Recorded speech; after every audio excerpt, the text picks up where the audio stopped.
හයි යාළුවනේ. ගොඩ දවසකට පස්සේ තමයි අද vlog එකක් ගෙනාවේ. මේක අපේ වැලන්ටයින් vlog එක. අපේ වෙඩින් එක තිබිච්ච නිසා ගිය දවස් ටිකේම අපිට ගොඩ දවසකින් vlog එකක් ගෙන්න බැරි වුණා. මේ අපි first time අපේ එක ගෙදරක වැලන්ටයින් එක සෙලිබ්‍රේට් කරන vlog එක. අපේ අයියා නම් තාම ගෙදර නැහැ. එයා මැච් එකකට ගිහින් ඉන්නේ. ඉතින් මං හිතුවා එයාට හොරෙන් චූටි පාටි එකක් ලෑස්ති කරන්න. හරි චූටි පාටි එකක්. ඉතින් කලින් අපි දෙන්න මේ වගේ එකක් සෙලිබ්‍රේට් කළා නැති නිසා ඒක ගෙදරක මට ආසයි දුනා චූටියට දෙයක් ලෑස්ති කරන්න එයා වෙනුවෙන්. ඉතින් බලමු මේ වීඩියෝ එකේ කොහොමද කියලා. අපි දෙන්න මේක සමරන්නේ. ටේබල් එකට දාන්න මට ඕනුනේ කළු පාට හරි රතු පාටින් හරි ඒ උනාට තිබුණේ නෑ මන් ළඟ. ඒත් අන්තිමටම මේ සුදු පාට එකත් හරි ලස්සනට ආවා. ඊට පස්සේ මම ටවුන් එකට ගිහින් අරන් ආපු කැන්ඩල්ස් ටිකයි බැලුම් බෝල ටිකයි ස්නැක්ස් එක මම ලෑස්ති කරගත්ත දේවල් ටික ටේබල් එක උඩින් තිබ්බා. මම මේ ගත්ත කැන්ඩල්ස් පැකට් එක මාර්ම සුවඳයි. ඉතින් මම මේ දේවල් හරිම ආසාවෙන් තමයි ලෑස්ති කරේ. ගොඩක් දේවල් නම් මං අරගෙන ආවේ නැහැ. ඒත් ගෙනාපු දේවල් ටික ටේබල් එක උඩින් තියලා හරි ලස්සනට ඒක හදාගත්තා. අපි ඉතින් බලමු කොහොමද මේකේ ෆයිනල් ලුක් එක කියලා.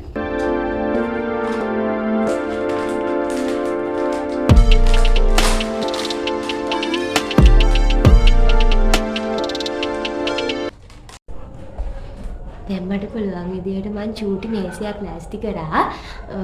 එයා එනකොට අපි දෙන්නට රැට කන්න කෑම අරන් එන්නම් කියලා කිව්වා. ඒ නිසා මම මොකුත් හැදුවේ නැහැ.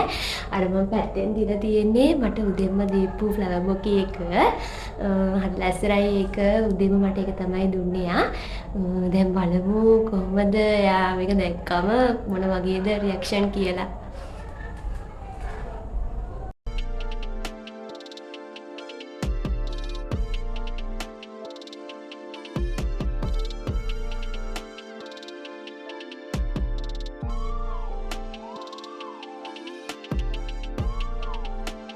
මෙයාට නම් ගොඩක් ආසයි දුනා. එයා කියනවා එයා බලාපොරොත්තු වෙන්නේ නෑලු ඒ වගේ දෙයක් කොහොමදවත්ම. ඉතින් මං හරි චූටි දෙයක් තමයි එයා වෙනුවෙන් ලෑස්ති කරේ.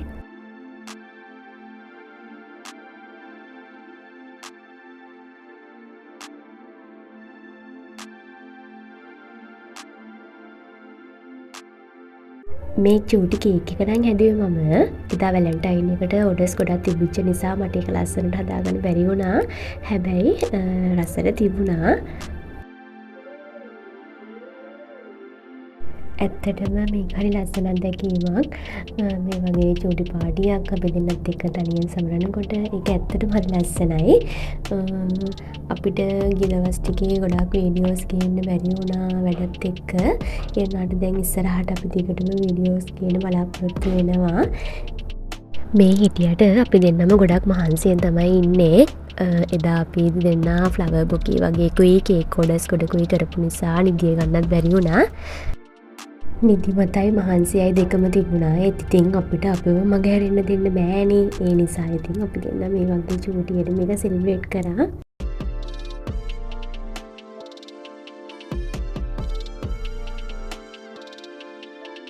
අපි දෙන්නට පොඩි පුරුද්දක් තියෙනවා. අපි මොනවාම හරි දෙයක් කනකොට මුලින්ම අපි දෙන්නට කවාගෙන තමයි ඉන්නේ.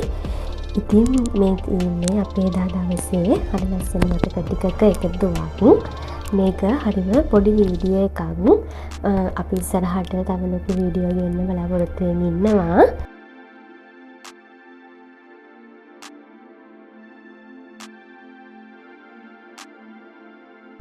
ඉතින් මේ වීඩියෝ එකත් එක්ක රැඳිච්ච ඔයාලා හැමෝටම ගොඩක් ස්තුතියි. අලුත් වීඩියෝ එකකින් ආයේ හම්බ වෙනකල් හැමෝම පරිස්සමට ඉන්න.